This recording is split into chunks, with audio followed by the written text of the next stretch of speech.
सो next है हमारे पास filling of orbitals in an atom. अब हमें ऑर्बिटल्स का भी पता चल गया। अब एक एटम के अंदर हम ऑर्बिटल्स को फिल कैसे करेंगे।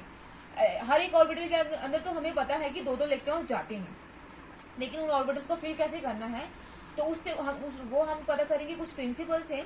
उसमें जो फर्स्ट प्रिंसिपल है वो है आबो प्रिंसिपल। आबो प्रिंसिपल क्या बोलता है, in ground state of an atom electron enters the orbital of lowest energy first and subsequent electrons are fed in the order of increasing energies. कि इलेक्ट्रॉन के ग्राउंड स्टेट में, ग्राउंड स्टेट का मतलब जब हमने ग्राउंड स्टेट और excited state पढ़ी थी तो हमने ये देखा था कि इलेक्ट्रॉन जो है वो एनर्जी थोड़ी सी गेन करता है तो जंप करके एक्साइटेड स्टेट में चला जाता है, हायर एनर्जी लेवल पे चला जाता है। लेकिन हम बात करें यहाँ पे ग्राउंड स्टेट की, तो जब एटम की ग्राउंड स्टेट होगी तो जो इलेक्ट्रॉन है वो क्या करेगा, पहले एंटर करेगा उस ऑर्बिटल में जिसकी एनर्जी पहले आएगी, जिसकी एनर्जी सबसे कम होगी। उसके बाद इलेक्ट्रॉन जो है उनकी जो ऑर्बिटल की इंक्रीजिंग ऑर्डर जो उनकी एनर्जी का होगा उसको वो फिल करते जाएंगे। पहले इलेक्ट्रॉन को फिल करना है किसमें, लोवेस्ट एनर्जी लेवल में, उसके बाद जो है आगे फर्दर हम फिल करते जाएंगे उनके इंक्रीजिंग एनर्जी वैल्यूज में, उनके इंक्रीजिंग ऑर्डर ऑफ एनर्जीज में। तो वर्ड जो आहो है उसका मतलब क्या होता है, जर्मन में इसका मतलब होता है building, building up. German word है ये जिसका मतलब क्या होता है, बिल्डिंग अप।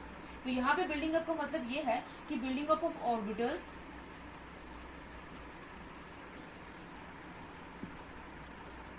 मीन्स फिलिंग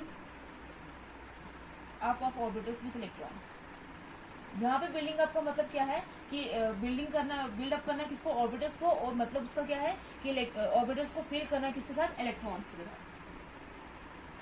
तो अगर ये जो सीक्वेंस है जो ऑर्डर ऑफ एनर्जी लेवल्स का वो क्या है ऑर्बिटल्स में, पहले आएगी 1s, फिर 2s आएगी, फिर 2p आएगी, 3s, 3p, 4s, 3d, 4p, 5s, 4d, 5p, 6s, 4f, 5d, 6p and 7s।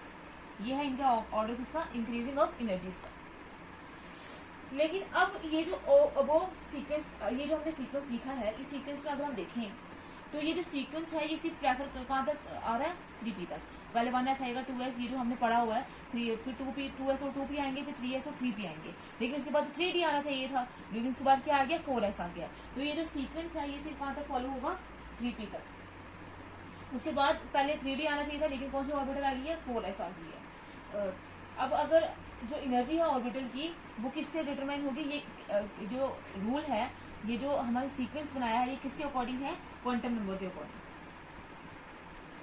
दो क्वांटम नंबर से जो इस सीक्वेंस को डिटरमाइन करेंगे वो है n और l। n है प्रिंसिपल क्वांटम नंबर, l है एजीमुथल क्वांटम नंबर। और एक रूल है जिस रूल को हम बोलते हैं बोहर ब्यूरेस रूल, उसके अकॉर्डिंग हमें इन क्वांटम नंबर को यूज करके ये जो इंक्रीजिंग ऑर्डर है एनर्जीज का वो हमने दिया हुआ।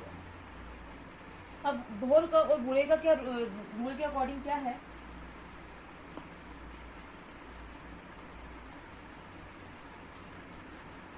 पहला जो उनका रूल है और उनके रूल का जो नाम है वो क्या है, n+l रूल। n+l कि ऑर्बिटल्स जो फिल होंगी वो इन n+n वैल्यू के, जो n+l रूल है इसके अकॉर्डिंग फिल होंगी। फॉर एग्जाम्पल अगर हम 3s ऑर्बिटल की बात करते हैं तो इसमें अगर n+l देखें, 3s ऑर्बिटल में n की वैल्यू क्या होगी, 3 होगी, और l की वैल्यू क्या होगी, जब n की वैल्यू क्या होगी, 3 होगी, तो l की वैल्यू हमारे पास क्या होगी, 0, क्योंकि s ऑर्बिटल के लिए l की वैल्यू क्या होती है, 0। तो क्या हो जाएगा, 3 × 0 = 3। फिर उसके बाद बात करते हैं 4s ऑर्बिटल की। 4s ऑर्बिटल में n की वैल्यू क्या होगी, 4, और s की वैल्यू क्या होती है, 0, क्या आ जाएगा, 4।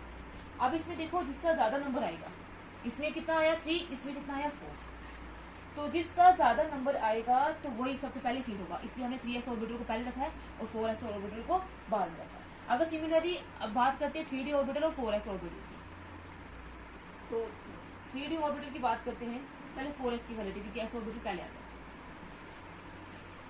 तो यहाँ पे n की वैल्यू क्या होगी, 4, और जो s के लिए, s ऑर्बिटल के लिए जो l की वैल्यू क्या होती है, 0, तो क्या आ जाएगा, 4 + 0 4, 0 4। अब हम बात करते हैं 3d ऑर्बिटल की, इसमें n की वैल्यू 3 आ गई, और d ऑर्बिटल के लिए जो l की वैल्यू होती है वो कितनी होती है, 3O2 कितना आ गया 5। अब ये नंबर ज्यादा है तो इसलिए हम 3 ऑर्बिटल को पहले फिल करते हैं, 3D ऑर्बिटल को, और 4s ऑर्बिटल को बाद में फिल करते हैं। वैसे ही अगर हम देखें नेक्स्ट जो एनर्जी लेवल्स हैं उनमें भी ऐसी वैल्यू पुट करके, तो उनकी अगर जिसकी एनर्जी वैल्यू ज्यादा आएगी, जिसका ये नंबर ज्यादा आएगा, n+l रूल को फॉलो करके उसको हमने पहले फिल कर देना है, इसलिए हमने ये सीक्वेंस जो है वो रखा है। और सेकेंड उसने ये बोला है, अगर किन्हीं दो ऑर्बिटल्स की, if two orbitals have same value of n+l,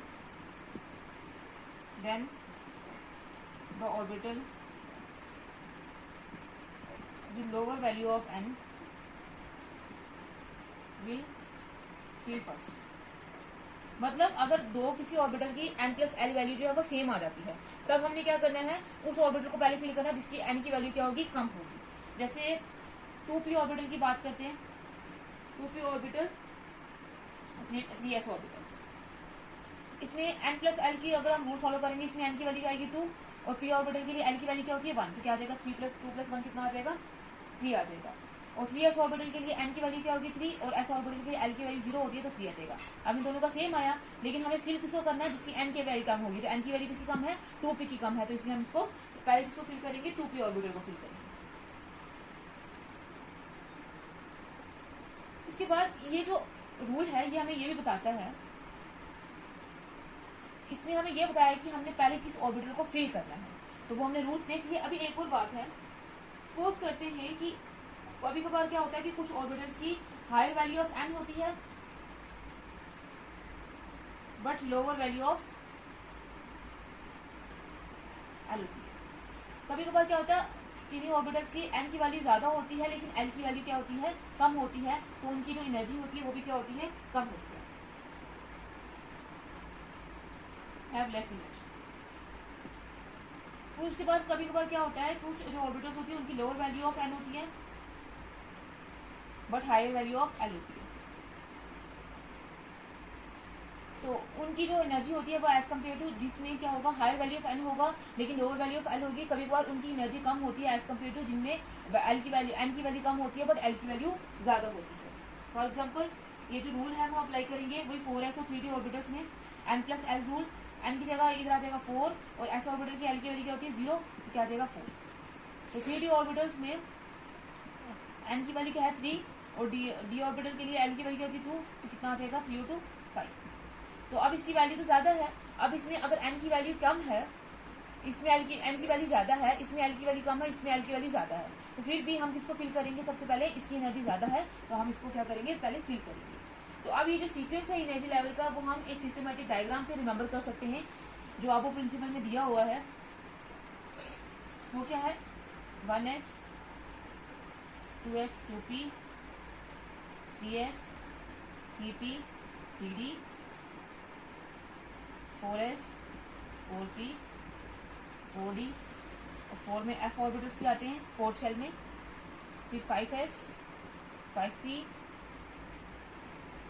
5t 5f 6s 6p 6t, फिर 7s, फिर वापस से कम होते जाएंगे 7।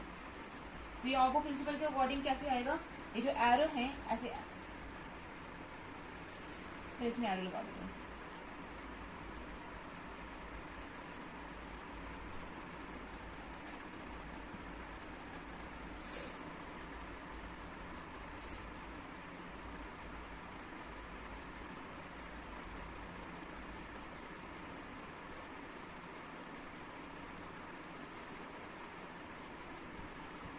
ये है इसका सीक्वेंस। अब ये सीक्वेंस में जो एरो है, ये एरो की डायरेक्शन है वो ये बता रही है कि पहले हमने किसको फिल करना है, तो पहले 1s ऑर्बिटल को फिल करना है, फिर ये एरो 2s ऑर्बिटल आएगा, फिर ये एरो क्या बता रहा है, पहले 2p फिर 3s आएगा, फिर क्या आएगा 3p फिर 4s आएगा, फिर क्या आएगा 3d 4p 5s आएगा, फिर 4d 5p 6s आएगा, फिर 4f 5t 6p और 7s आएगा, फिर आ जाएगा 5f 6t और 7p। तो इस रूल के अकॉर्डिंग ये जो सीक्वेंस हमें दिया होगा इसके अकॉर्डिंग हमने क्या करना है, इलेक्ट्रॉन्स को फिल करना है। अब इसमें अगर हम एनर्जीज की वैल्यू देखें, हायर एनर्जीज वैल्यू देखें तो क्या आ जाएगा 1s, पहले सबसे छोटा आ जाएगा 1s, उसके बाद आ जाएगा 2s, उसके बाद आ जाएगा 2p, फिर आ जाएगा 3s, फिर क्या आ जाएगा 3p, फिर आएगा 3p के बाद आएगा 4s, फिर आ जाएगा 3D, 3D, उसके बाद क्या आ जाएगा 4P, 5S, फिर क्या आ जाएगा 4D। मतलब जो कम हमें लगता था जो पहले आएंगे वो हमने तभी इधर बताया हुआ है कि अलग बताया हुआ है, लेकिन इनकी एनर्जी ज्यादा है, इसी वजह से हमने इनको पहले लिया हुआ है। 4D, उसके बाद क्या आएगा 5P, फिर आएगा 6S, फिर आएगा 5F, 6X के बाद आएगा 4F, सॉरी 4F, फिर आएगा 5D, फिर आएगा 6F। ऐसे जो इंक्रीजिंग ऑर्डर ऑफ एनर्जीज में हमने इनको क्या करना है, फिल करना है। ये था हमारे पास आर्बो प्रिंसिपल, जो बताता है कि ऑर्बिटल्स को हमने फिल कौन से ऑर्डर में करना है। पहले वो ऑर्बिटल को फिल करना है जिनकी एनर्जी क्या होगी, कम होगी।